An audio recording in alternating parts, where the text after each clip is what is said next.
Assalamualaikum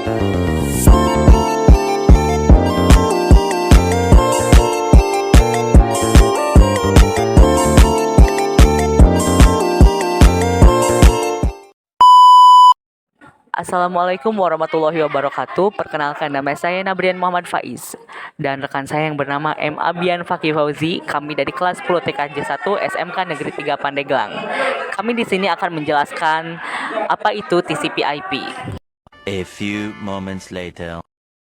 Pertama-tama saya akan menjelaskan pengertian TCP/IP. TCP/IP kepanjangan dari Transmission Control Protocol atau Internet Protocol. TCP/IP merupakan rangkaian atau protokol yang berfungsi menghubungkan perangkat jaringan di internet. TCP/IP digunakan sebagai protokol komunikasi dalam jaringan komputer pribadi, intranet atau extranet. TCP/IP bekerja pada lapisan antara aplikasi internet dan jaringan routing dan switching. Protokol TCP/IP sendiri mencakup Hypertext Transfer Protocol atau HTTP mengenai komunikasi antara server web dan browser web. HTTP secure mengenai keamanan komunikasi, mengenai transmisi file antar komputer. Beberapa TCP/IP layer TCP/IP terdiri dari 4 lapisan. Keempat lapisan ini memiliki peran serta fungsi yang berbeda dalam melakukan pertukaran data. Selanjutnya saya akan menjelaskan beberapa TCP/IP layer. TCP layer ada 4, yaitu lapisan aplikasi, lapisan internet, lapisan transport, dan lapisan fisik. Pertama-tama saya akan menjelaskan lapisan aplikasi atau application layer. Lapisan ini terdiri dari beberapa protokol seperti HTTP, FTP, Post Office Protocol Tree, Simple Mail Transfer Protocol, dan Simple Network Management Protocol. Pada lapisan ini terdapat sebuah payload yang merupakan data aplikasi sebenarnya. Yang kedua ada lapisan transport atau transport layer. Lapisan transport berfungsi untuk memelihara komunikasi end-to-end di seluruh jaringan. Lapisan transport terdiri dari protokol TCP dan user datagram protokol. Yang ketiga ada lapisan internet atau network layer. Network layer juga disebut dengan lapisan internet. Network layer pada TCP/IP berfungsi sebagai penghubung paket dan jaringan independen untuk mengirimkan paket melintasi batasan jaringan. Network layer terdiri dari protokol IP dan internet, control message protocol yang digunakan untuk pelaporan kesalahan. Yang keempat atau yang terakhir ada lapisan fisik atau physical layer. Physical layer juga dikenal sebagai lapisan antarmuka jaringan atau lapisan data link. Lapisan ini berfungsi untuk menghubungkan node atau host dalam jaringan. Protokol pada lapisan fisik ini terdiri dari Ethernet atau jaringan area lokal dan address resolusi protokol. Sejarah TCP/IP. Di sini juga saya akan menjelaskan sedikit tentang sejarah TCP/IP. TCP/IP pertama kali dikembangkan oleh Departemen Pertahanan Amerika Serikat pada tahun 1960-an sebagai bagian dari proyek ARPANET atau Advanced Research Project Agency Network. ARPANET sendiri adalah jaringan komputer pertama di dunia yang memungkinkan komputer di beberapa lokasi untuk saling terhubung satu sama lain. Pada awalnya, TCP/IP hanya digunakan oleh peneliti di Departemen Pertahanan dan beberapa universitas di Amerika Serikat. Namun, seiring dengan berkembangnya internet, TCP/IP mulai digunakan secara luas di seluruh dunia. Pada tahun 1983, ARPANET beralih sepenuhnya ke TCP/IP yang membuat protokol ini semakin populer dan diadopsi oleh berbagai jenis jaringan komputer. TCP/IP terus dikembangkan dan ditingkatkan hingga saat ini dan menjadi dasar dari berbagai layanan internet seperti web browsing, email, dan streaming video. Di sini juga saya akan menjelaskan kelebihan dan kekurangan TCP/IP. Berikut ini saya akan menjelaskan beberapa kelebihan TCP/IP ya. Yang pertama ada universal.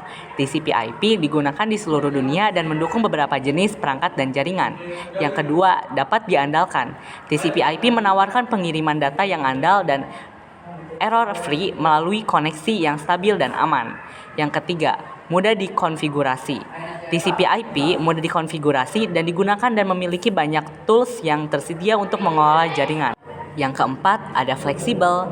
TCP/IP dapat digunakan pada berbagai jenis koneksi jaringan, termasuk koneksi kabel atau nirkabel, jaringan lokal atau jaringan global.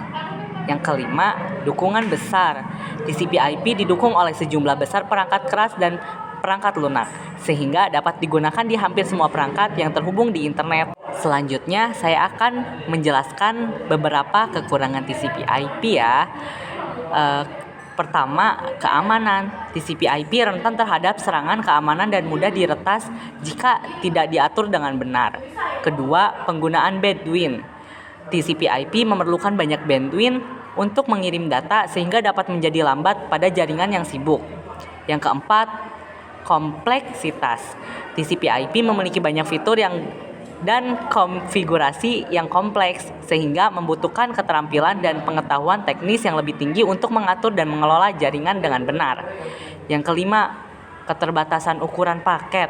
TCP/IP memiliki ukuran paket maksimum tertentu yang dapat diambil oleh jaringan. Hal ini dapat mengurangi kecepatan dan efisiensi transfer data pada jaringan yang memiliki banyak paket data yang besar. Yang keenam, dapat merusak jaringan. Jika TCP/IP digunakan dengan cara yang tidak benar, dapat merusak jaringan dan menyebabkan kerusakan pada perangkat yang terhubung. Berikut ini adalah beberapa jenis TCP/IP yang umum digunakan. Yang pertama ada HTTP atau Hypertext Transfer Protocol.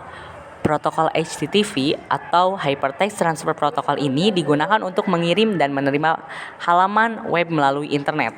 Yang kedua ada FTP atau File Transfer Protocol. Protokol FTP File Transfer Protocol ini digunakan untuk mentransfer file antara perangkat jaringan.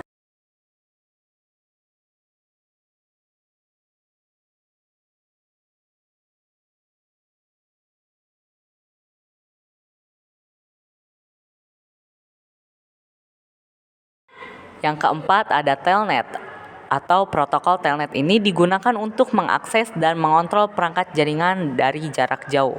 Yang kelima ada SSH atau Secure Shell. Protokol SSH Secure Shell ini digunakan untuk mengakses dan mengontrol perangkat jaringan dari jarak jauh dengan aman. Yang keenam ada DNS, Dominant Name System. Dominant Name System ini digunakan untuk mengonversi nama dominan menjadi alamat IP yang sesuai. Yang ketujuh atau yang terakhir ada TCP atau Transmission Control Protocol. Protokol TCP atau Transmission Control Protocol ini digunakan untuk mengatur dan mengontrol koneksi antara perangkat jaringan dan memastikan pengiriman data yang free. Nah, yang terakhir ada manfaat TCP/IP. Beberapa manfaat dari penggunaan TCP/IP antara lain mampu melakukan login jarak jauh melalui jaringan untuk mengirimkan email, untuk mengirimkan informasi pada halaman web melalui jaringan dan mengakses sistem file host server dari jarak jauh.